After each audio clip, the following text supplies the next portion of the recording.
Good morning. हम लोगों ने पिछले वीडियो में खनिज संसाधन पढ़ रहे थे, जिसमें हम लोगों ने अलौह धातु के अलौह के बारे में, तांबा के बारे में पढ़ा था, अभ्रक के बारे में पढ़ा था, बॉक्साइट के बारे में पढ़ा था कि किस तरह बॉक्साइट और अभ्रक, तांबा हमारे लिए महत्वपूर्ण है। इसमें एक और भी चीज है अलौह धातु में अलौह, जिसको हम बोलते हैं चूना पत्थर। भारत का लगभग चूना पत्थर का उपयोग 76% चूना पत्थर का उपयोग आपको सीमेंट बनाने में किया जाता है। यानी सीमेंट उत्पादन में चूना पत्थर का योगदान 76%, 76% है। और लौह इस्पात में इसका 4% और रसायन उद्योग में किया जाता है। लौह इस्पात यानी लोहा और रसायन उद्योग में इसका 4% किया जाता है। शेष लौह इस्पात बनाने में 16% और रसायन में 4%। शेष 4% उर्वरक, कागज, चीनी उद्योग में, आदि उद्योगों में आपको चूना पत्थर का उपयोग किया जाता है। देश का 35% चूना पत्थर आपको मध्य प्रदेश में पाया जाता है। सबसे अधिक यानी मध्य प्रदेश में आपको चूना पत्थर पाया जाता है। अन्य उत्पादक राज्यों में आपको छत्तीसगढ़, आंध्र प्रदेश, गुजरात, राजस्थान, कर्नाटक, महाराष्ट्र, उड़ीसा, बिहार, झारखंड, उत्तर प्रदेश आदि शामिल है। यानी देखा जाए तो भारत के बहुत सारे राज्यों में चूना पत्थर पाया जाता है और सबसे अधिक उसका उपयोग आपको सीमेंट बनाने में किया जाता है। यानी सीमेंट उद्योग में उसका सबसे अधिक लगभग 76% तक उपयोग उसका आपको सीमेंट बनाने में किया जाता है। अब है खनिजों का आर्थिक महत्व।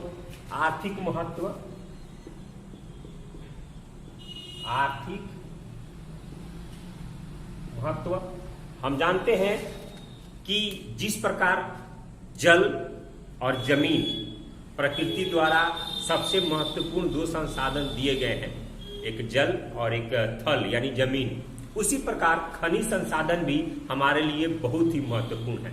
क्यों? क्योंकि एक तो पहले ये समाप्त होने वाले संसाधन है, एक बार उपयोग में आ गया तो ये लगभग समाप्त हो जाते हैं। तो ये वर्तमान और भविष्य दोनों के लिए ही बहुत ही जरूरी है। और किसी भी देश का विकास, किसी भी देश का आर्थिक विकास खनिज संसाधन के बिना नहीं की जा सकती है। उसकी कल्पना नहीं की जा सकती है, नहीं सोची जा सकती है उसका विकास।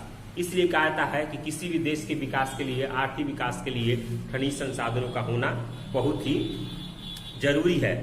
क्यों? क्योंकि खनिज संसाधन जिस देश में नहीं होता है उसको औद्योगिक विकास की गति नहीं मिल पाती है, औद्योगिक विकास नहीं हो पाता है, और औद्योगिक विकास नहीं होगा तो उस देश का आर्थिक विकास नहीं होगा। इसलिए खनिज संसाधन प्रकृति द्वारा दिए गए महत्वपूर्ण संसाधनों में एक है।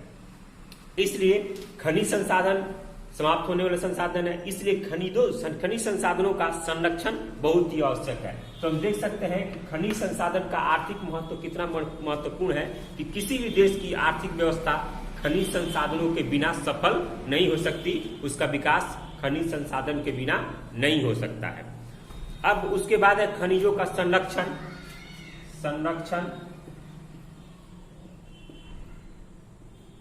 खनिज का संरक्षण मैंने बताया था बहुत जरूरी है।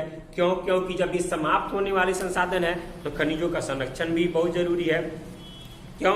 क्योंकि इनकी मात्रा सीमित है, चट्टानों में सीमित मात्रा में ये उपलब्ध है, और जैसे जैसे चट्टानों को काट कर इसका उपयोग हम करते जाते हैं ये लगभग समाप्त हो जा रहे हैं। दोबारा तो खनिज बन नहीं रहे हैं, इससे लगभग समाप्त हो जाते हैं एक बार उपयोग कर लेने से। तो इसका संरक्षण बहुत ही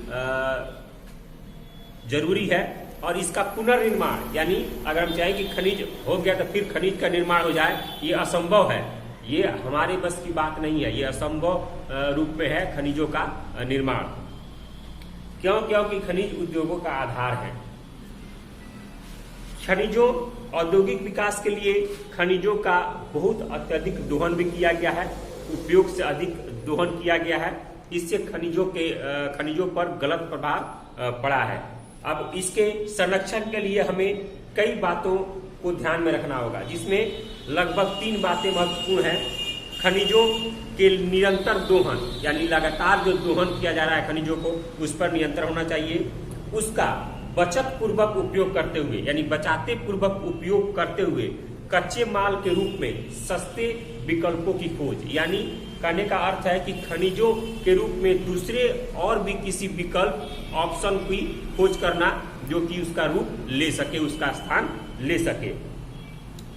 खनिजों के नियंत्रण के अलावे उनके विकल्पों को खोजना, खनिजों के जो अपशिष्ट पदार्थ होते हैं जो कंपनियों के द्वारा निकलते हैं, अपशिष्ट गंदे पदार्थ, उसका बुद्धिमता उपयोग यानी उसका रिसाइकल जो होता है फिर से किसी उपयोग लायक बनाना, वो चीज होना चाहिए।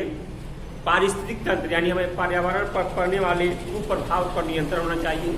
उस खनिज संसाधन को निकलने से हमारे जो पर्यावरण पर संतुलन बिगड़ेगा उसको ध्यान में रखने के लिए उस पर नियंत्रण होना चाहिए। खनिज निर्माण के लिए चक्रीय पद्धति को अपनाना है। चक्रीय यानी खनिज हुआ, उसमें से जो कचरा निकला उससे फिर खनिज बना कोई, और उस खनिज का फिर उपयोग हुआ, फिर कचरा बना। ये चक्र एक होना चाहिए, चक्रीय विधि को अपनाना होना चाहिए।